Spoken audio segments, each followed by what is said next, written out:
जय हिंद प्यारे बच्चों, स्वागत है आपके अपने channel Sonu sir math class में। तो आज के वीडियो में हम पढ़ेंगे मैथ में नियामक ज्योमेट्री, यानी कि इसे अंग्रेजी में कोऑर्डिनेट ज्योमेट्री भी कहा जाता है।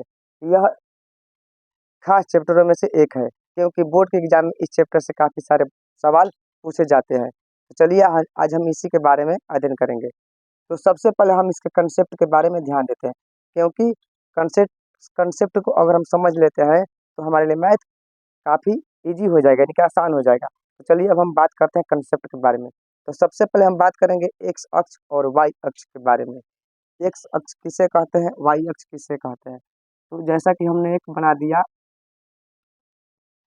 ग्राफ, ठीक है, ये हमारा क्या है, एक प्रकार का ग्राफ है। इसमें ये हमारा हो गया एक्स अक्ष, ये हमारा हो गया वाई अक्ष, ये हमारा क्या है एक्स अक्ष, ये वाला क्या है भाग वाई अक्ष है। ये हमारा क्या है बीच में जो है तो केंद्र है, ये हमारा केंद्र हो गया।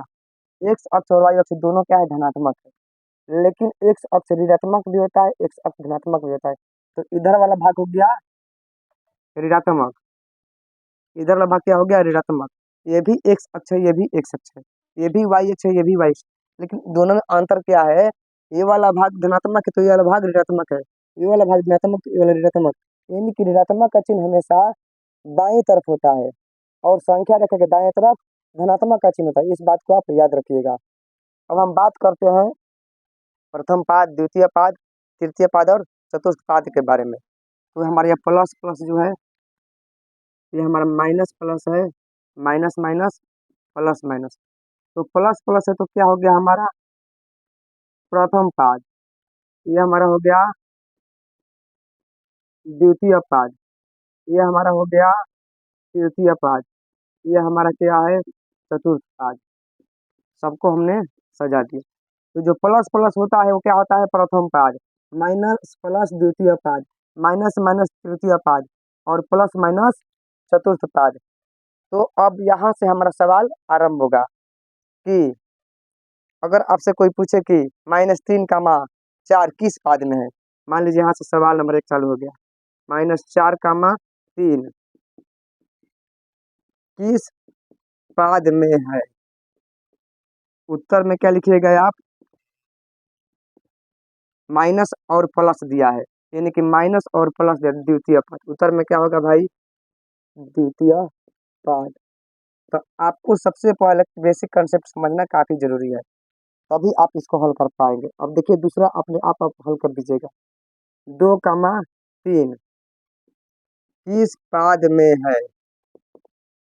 दोनों हमारा क्या है प्लस में है, दोनों क्या है प्लस, यानी कि प्रथम। उत्तर में क्या होगा प्रथम पाद। इस प्रकार यहाँ से हमारा क्वेश्चन अब चालू होता है। अब हम बात करते हैं बीच की दूरी का फॉर्मूला।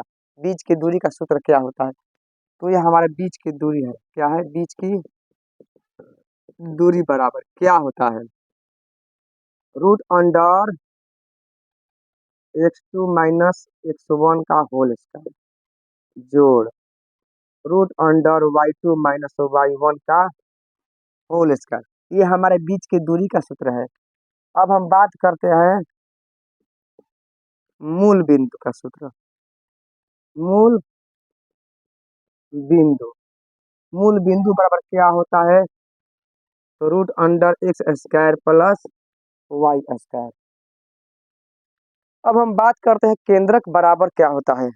अगर 2 संख्या दिया रहेगा तो उसका सूत्र अलग होगा, और 3 संख्या दिया रहेगा तो उसका सूत्र अलग होगा।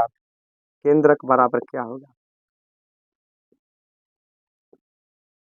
अगर 2 संख्या दिया रहेगा तो हम क्या लिखेंगे x3 लिखेंगे। x3 बराबर x1 जोड़ x2 बाटा में 2, y3 बराबर y1 जोड़ y2 बाटा में 2। ये 2 संख्या के लिए हुआ। अगर 3 संख्या दिया रहेगा तो क्या होगा केंद्रक बराबर। तो केंद्रक का निर्देशांक बराबर क्या होता है,